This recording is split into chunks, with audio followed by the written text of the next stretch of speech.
Hey everyone, I'm Katie from Addicted to DIY, and today I'm going to be showing you how to build a DIY washer toss game.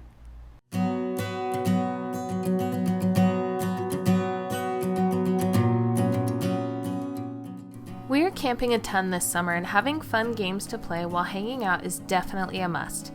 This washer toss game is a quick and easy project that is fun for the whole family, especially if you like friendly competition. I'm partnering with DAP Products today to show you how I built this washer toss game using DAP Rapid Fuse All-Purpose Spray Adhesive, Weldwood Original Wood Glue, Premium Wood Filler, and Tank Bond Clear Epoxy. I started by cutting down boards to make up the frame on my miter saw. I wanted the size to have square edges, so I used a 2x6 board and ripped it down to 3.5 inches on my table saw. To simplify things, you could also just use a 2x4. Once my boards were ripped down, I went back over to my miter saw and cut them to their final length of 16 inches with 45-degree mitered corners. Again, a simplified version of this would be to just use butt joints. In that case, you'll want to cut 4 at 16 inches and 4 at 13 inches.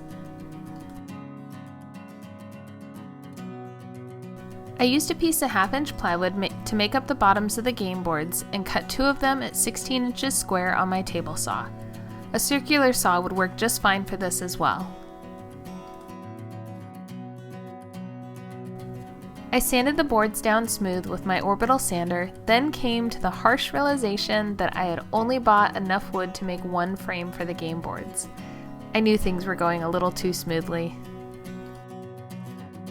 After kicking myself for that mistake, I decided to just build the frame for the one and pick up another board the next day. To build the frame, I glued the corners together and attached the pieces with my brad nailer. I used my 16-gauge brad nailer and 2-inch nails for this, but you can always use an 18-gauge or even wood screws if you don't have a brad nailer. Just make sure to drill pilot holes prior to screwing it together if you go that route.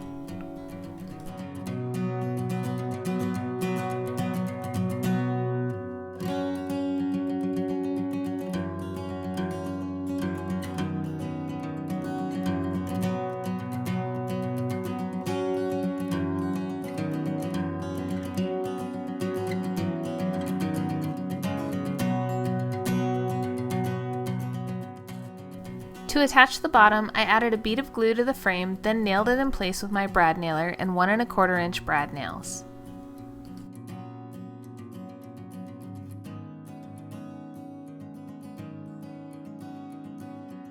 I bought a 2-foot length of 4-inch PVC pipe to make the cups and cut them to be 3.5 inches tall.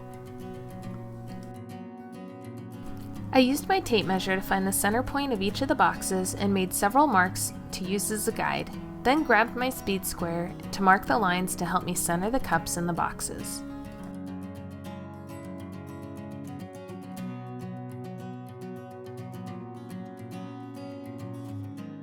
I purchased some outdoor marine carpet from Home Depot and cut it to size based on the inside dimension of the box. I marked the cut lines with a marker on the back side of the carpet and cut it with a pair of scissors. I then found the center point on the carpet and centered the cup over the carpet, tracing the inside and outside edges with a marker. I cut the circle out, starting with the outside first, then I cut the inner circle out with scissors.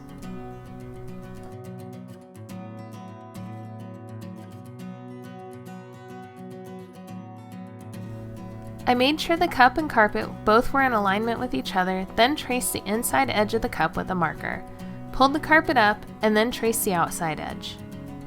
I mixed up a little bit of DAP Tank Bond Clear Epoxy in a small cup and spread that inside the area between the 2 circles to attach the PVC cup.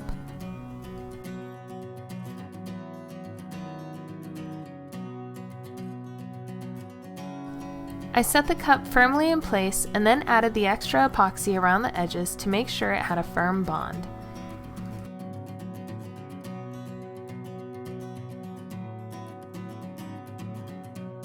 Next, I added the carpet. I laid some paper down to protect my work surface from getting sticky and sprayed Rapid Fuse spray adhesive on the back side of the small carpet circle. I set it firmly inside the cup and pressed it down to make sure it had even adhesion. I then sprayed the adhesive on the bottom of the box and then onto the larger piece of carpet to make sure everything would stick well. I carefully positioned the carpet inside the box and pressed it down to make sure it had a good bond with the plywood and grabbed whatever was within arm's reach to weigh it down while the adhesive cured. The Rapid Fuse adhesive spray can be used as a temporary or a permanent bond of lightweight materials. In this case, it will be a permanent bond of the marine carpet. The next day, I purchased another 2x6 to make up the second game board and followed the same steps as I had done to build the first one.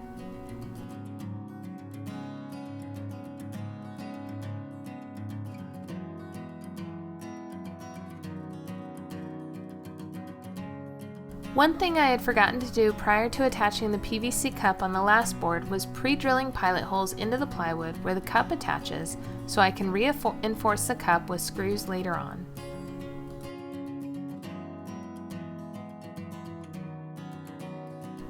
Once both game boards were built, I filled the nail holes on the frames with DAP Premium Wood Filler. I love how well this wood filler goes on and also how well it takes the stain color and blends in.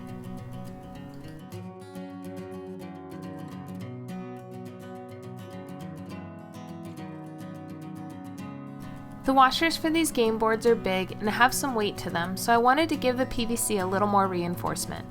If you remember a few moments ago, I mentioned that I had pre-drilled pilot holes into the plywood for attaching screws.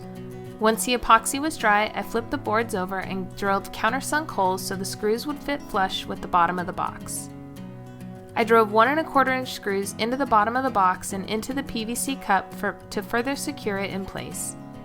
I missed the mark a few times with the screws not being perfectly centered into the walls of the PVC, so I drilled new pilot holes and drove the screws into those where they'd be more centered. It's the underside of the board, so nobody will see it anyway, so I wasn't too worried about it.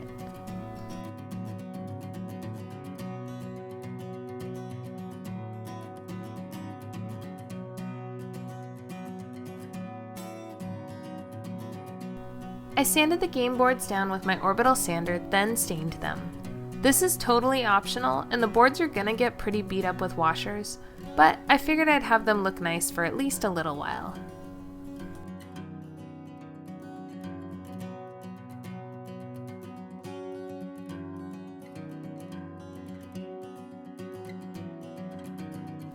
I wanted the game boards to attach together for easy storage and purchased some slide latches that I thought would work perfectly for this. Of course, that was not the perfect idea for this, and the boards came right apart after I installed them.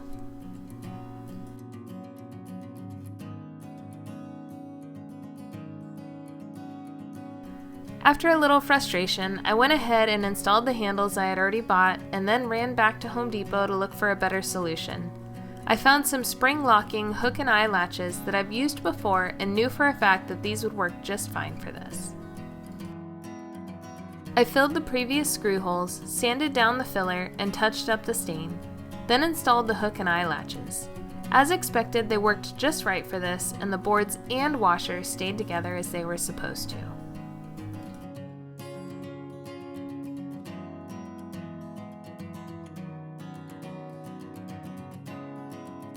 To finish off the game, I purchased 8 1-inch washers that I spray painted in different colors for each team.